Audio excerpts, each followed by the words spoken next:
Beauty parlour workers ফেডারেশনের banner. আমি president, আমি ইয়াসমিন আক্তার, আর আমার সেক্রেটারি রুমা আক্তার আছে আমার সাথে।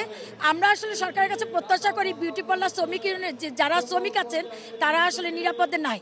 তারা যখন রাতে 10টা পর্যন্ত তারা কাজ করে, তাদের কোনো কর্মঘণ্টা তাদের জন্য নির্ধারণ করা হয় না, এমনকি তাদেরকে কোনো আইডি কার্ড দেওয়া হয় না। যখন ইচ্ছা তখন তাদের চাকরি চলে যায়।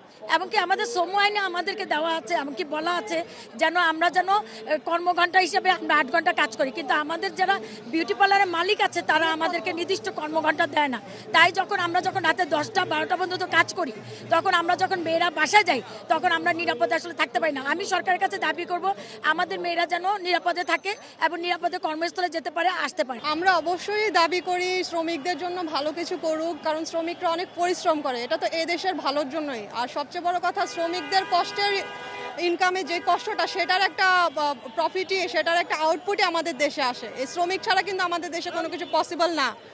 তাই শ্রমিকদের সঠিক চাহিদা, সঠিক মজুরি এবং অবশ্যই তাদের সম্পর্কে, সেফটি সিকিউরিটি সম্পর্কে একটা ভালো ব্যবস্থা হোক, সেটাই আমরা চাই। আমরা সমস্ত শ্রমিকরা আশা করি শ্রমিকদের যে স্বার্থ এবার ইনশাল্লাহ স্বার্থ অবশ্যই পূরণ হবে, এটাই আমাদের আশা।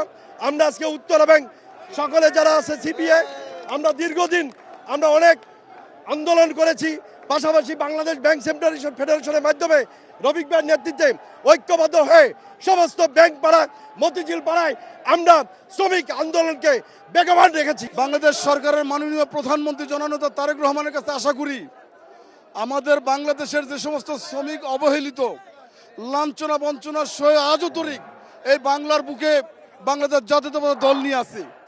শুধু তারেক রহমান সাহেবের কাছে একটা আশা রাখবো, বাংলাদেশের খেটে খাওয়া মানুষ, দিন মজুর, বাংলাদেশের যত শ্রমিক অবহেলিত আছে তার হাত ধরে এই বাংলাদেশের কোনো শ্রমিক আর অবহেলিত থাকবেন ইনশাআল্লাহ। মাননীয় প্রধানমন্ত্রীর কাছে আমাদের প্রত্যাশা, 1979 সালে শহীদ প্রেসিডেন্ট জিয়াউর রহমান শ্রমিক ঘোষণা দিয়ে এসে পরিচয় দিয়ে এসে গর্ববোধ করেছেন।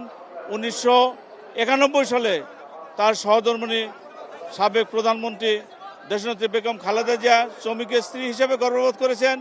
আজকের অনুষ্ঠান থেকেই এই দিনের শ্রমিকদের প্রত্যাশা, মাননীয় প্রধানমন্ত্রী আমাদের শ্রমিকদের পাশে আছেন, এটি আমাদের বড় প্রাপ্যতা।